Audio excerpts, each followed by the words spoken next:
ଅନି phone କରି କହିଲା ଯେ ମୋ ସାଙ୍ଗମାନଙ୍କୁ କହିବି ଯେ ସେ ତା ଚ୍ୟାନେଲକୁ ସବସ୍କ୍ରାଇବ୍ କରିବେ। ସତରେ କ'ଣ ମୋ ଭାଇର ଚ୍ୟାନେଲକୁ ସବସ୍କ୍ରାଇବ୍ କରିବେ?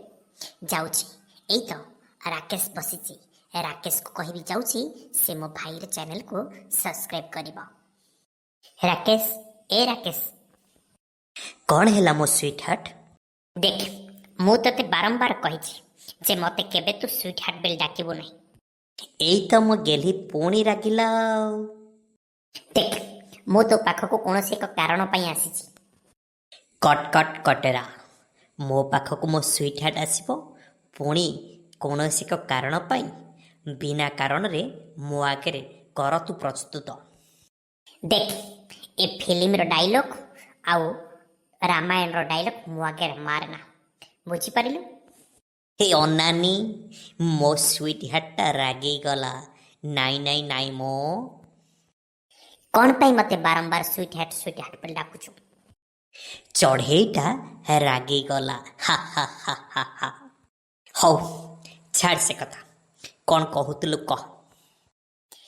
ତତେ ମୁଁ ଏଇ କଥା କହୁଥିଲି, ମୁଁ ମୋ ଭାଇ ଏକ ଚ୍ୟାନେଲ ତିଆରି କରିଛି, ତୁ ତାକୁ ସବସ୍କ୍ରାଇବ୍ କରିଦେବୁ ନା?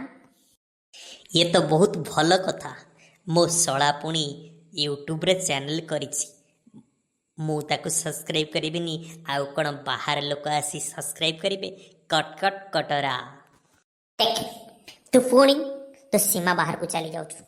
ତତେ ବାରମ୍ବାର କହିଛି ଏମିତି କେବେ ଖରାପ କଥା ମୋ ଆଗରେ କହିବୁନି। ଯଦି ତୋର କରିବାର ଅଛି କର, ନଚେତ୍ ନାହିଁ। ଏଇ ତ ପୁଣି ରାଗିଗଲା ସୁନା ହରଣୀଟା। ତୁମେ ରାଗିଗଲେ ନା ତମ ଚେହେରାଟା ଆହୁରି ସୁନ୍ଦର ଦେଖାଯାଏ। Cut cut Katra. ମୋତେ ତମ ସହିତ କଥା ହେବାର ହିଁ ନଥିଲା। ଆରେ ରହିଯାଅ, ମୋ କଥା ଶୁଣିଯାଅ। ଏଇ ତ ମୋ ସୁନା ହରଣୀଟା ଖସି ପଳେଇଲା। ଆରେ ଯାଇ ଯାଇ ଯିବ କୁଆଡ଼େ?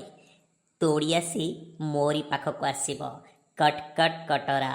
ଅନାନି, ନାଇଁ ମୋ, ଆମ ଓଡ଼ିଶାରେ ଏମିତି ହୁଏନି। ହା ହା ହା। Twinkle, twinkle, little star, how I wonder what you are. ଅନି, ତୁ ଏଇଠି ଏ କ୍ଲାସ ଭିତରେ ଅଛୁ, ହେଲେ ସେପଟେ କ'ଣ ଘଟିଗଲାଣି ଜାଣିଛୁ? ତୁ ତୁ ଟଙ୍କଲ କ'ଣ କହିବାକୁ ଚାହୁଁଛୁ? ଦେଖ ଅନି, ନେଡ଼ିଗୁଡ଼ କହୁଣୀକୁ ଭଇଗଲାଣି, ତୁ ଜଲ୍ଦି ଆସ। ଆରେ ବାବା, ତୁ ଖୋଲିକିଲି କହିଲେ ସିନା ମୁଁ ବୁଝିପାରିବି ତୁ କ'ଣ କହୁଛୁ। ତୁ ଜାଣିଛୁ ଅନି, ରାକେଶ ନା, ଯୋଉ ରାକେଶ ଆମ ଅପି ଦିଦିକୁ ବହୁତ ଖରାପ କଥା କିରି କହିଲା। ତୁ କ'ଣ କହିଲୁ? କ'ଣ କହିଲୁ? ମୋ ଦିଦି କି ସେ ରାକେଶ ଖରାପ କରି କହିଲା? ହଁ ଅନି, ସେ ବହୁତ ଖରାପ କରି କହିଲା। ତୁ ଆସ ନା ମୋ ସହିତ ଆସ। ଠିକ ଅଛି ଚଙ୍କଲ, ଚାଲ ପ୍ରଥମେ ଆମେ ରାକେଶ କତିକି ଯିବା, ତାପରେ ଦିଦି କତିକି। ନା ଅନି ନା, ପ୍ରଥମେ ଆମେ ଦିଦି ପାଖକୁ ଯିବା। ଦିଦି ନା ବହୁତ କାନ୍ଦୁଛି। ଚାଲ ପ୍ରଥମେ ଆମେ ଦିଦିକି ବୁଝେଇବା। ତୁ ଠିକ କହିଛୁ, ପ୍ରଥମେ ଆମେ ଦିଦି କତିକି ଯିବା, ଦିଦିକି ବୁଝେଇବା, ଆଉ ତାପରେ ମୁଁ ସେ ରାକେଶକୁ ଠିକ ଜବାବ ଦେବି। ତୁ ମୋ ସହିତ ଯିବୁ ନା? ହଁ ଅନି, ମୁଁ ତୋ ସହିତ ସଦାବେଳେ ଅଛି। ମୁଁ ତୋ ସହିତ ନିଶ୍ଚିନ୍ତ ଯିବି। ତୋ ଦିଦି କେ, ମୋ ଦିଦି କେ। ତାହେଲେ ଠିକ ଅଛି, ଚାଲ ପ୍ରଥମେ ଆମେ ଦିଦିକୁ ଦେଖା କରିବା।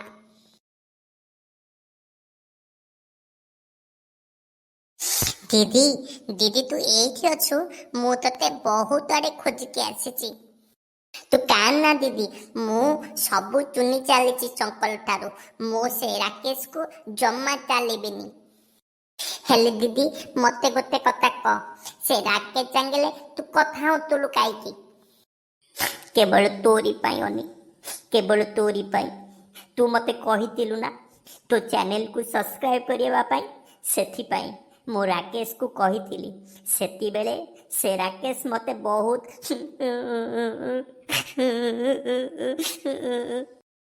ତୁ କାନ୍ ନା ଦିଦି, ତୋ ପାଖରେ ତୋ ଭାଇ ଅଛି ଆଉ ଚଙ୍କଲ ବି ଅଛି, ଆମେ ତାର ପ୍ରତିଶୋଧ ନିଶ୍ଚିନ୍ତ ନବା।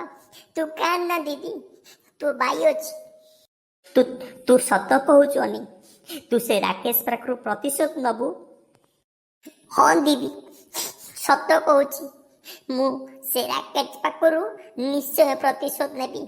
ତତେ ଦେଖେଇବି ମୁଁ ତୋ ଭାଇ ସବୁଠାରୁ ଭଲ ଭାଇ ବୋଲି।